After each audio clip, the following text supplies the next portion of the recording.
అందరికీ నమస్కారాలు. నిన్న చంద్రగిరి మాజీ శాసనసభ్యులు చెవిరెడ్డి భాస్కర్ రెడ్డి గారు తెలుగుదేశం చంద్రగిరి ఎమ్మెల్యే పులివర్తి నాని గారి పైన, అదేవిధంగా మా జిల్లా పార్టీ అధ్యక్షులు సిఆర్ రాజన్ గారిని ఉద్దేశించి కొన్ని అభ్యంతరకరమైన మాటలు మాట్లాడారు. దాన్ని తీవ్రంగా మేము ఖండిస్తూ ఉన్నాం.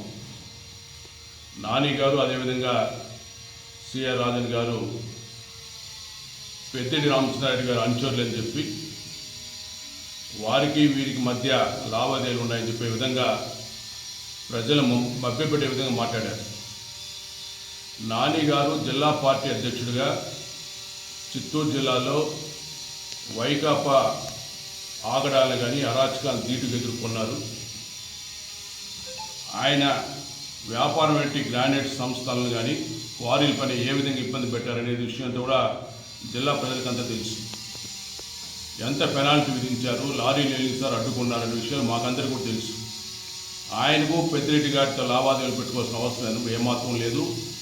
ఎవరు కూడా ఆయన అనుచరులు కాదు, తెలుగుదేశం పార్టీ నాయకులు. చంద్రబాబు నాయుడు గారు అనుచరులు తప్ప ఇంకెవరు అనుచరులు ఇక్కడ లేరు. అదేవిధంగా సిఆర్ రాజన్ గారు ఒక మంచి వ్యక్తి. గతంలోనే తెలుగుదేశం పార్టీలో ఉన్నారు. తిరుచానూరు సర్పంచ్గా ప్రజాదరణ పొందిన వ్యక్తి. ఆయన మొదటగా తెలుగుదేశం పార్టీలో చేరినప్పుడు రాష్ట్ర కార్యదర్శి పదవి ఇవ్వడం జరిగింది. ఆ పదవి వచ్చిన తర్వాత ఆయన జిల్లా నలుమూలలోకి తిరిగి ప్రజలను మమేకంతో ఆదరణ పెంచుకున్నారు.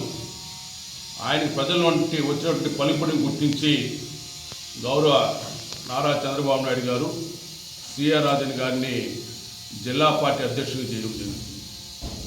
ఆయన సమర్థతను చూసి జిల్లా పార్టీ అధ్యక్షుడు చేసే తప్ప ఎవరో రికమెండ్ చేసి జిల్లా పార్టీ అధ్యక్ష పదవికి సిఆర్ రాజన్కి ఇవ్వలేదు. ఏదేమైనా కూడా జిల్లా అధ్యక్ష పదవి ఎవరికి ఇవ్వాలనేది అది తెలుగుదేశం పార్టీ అంతర్గత విషయం. తెలుగుదేశం పార్టీలో సమర్థుల నాయకులకు ఎవరైతే అందరినీ కలుపుకొని పోయి పార్టీని పటిష్టం చేయగల నమ్మకం ఉంటే వారికి జిల్లా పార్టీ అధ్యక్షులు ఇవ్వడం జరుగుతుంది. అంతే తప్ప మీరు అనవసరమైనటువంటి రాజకీయాలు చేయడం మానుకోవడం కూడా సందర్భం తెలియజేసుకుంటూ, మీరు ఎలక్షన్స్ ముందు ఎన్ని వందల కోట్లు ఖర్చు పెట్టినా ఓటర్ల నమోదులో కానీ అదేవిధంగా ఎన్నికలు ఎన్ని అక్రమాలు చేసినా కూడా మరి ఈరోజు అక్కడ చంద్రగిరి ప్రజలు మీకు వ్యతిరేకంగా తీర్పిచ్చారు.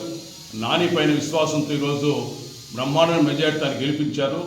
ఆ యొక్క మీ యొక్క ఓటమిని జీర్ణించుకోలేకుండా ఆకర్షణతో అసహనంతో ఈరోజు నాని గారి పైన అదేవిధంగా సిఆర్ రాజన్ గారి పైన మీకు అసందర్భమైన మాటలు మాట్లాడుతూ మానుకోమని చెప్పి సందర్భంగా తెలియజేసుకుంటూ, ఈరోజు చంద్రగిరి నియోజకవర్గంలో సిఆర్ రాజన్ గారు గట్టిగా పనిచేసి తన వల్ల మీ ఓటు బ్యాంకు గండిపడిన ఉద్దేశంతోనే ఆయన పైన కూడా తప్పుడు ప్రచారాలు చేస్తున్నారు. ఇవన్నీ మంచి పద్ధతి కాదు సందర్భం తెలియజేస్తున్నారు.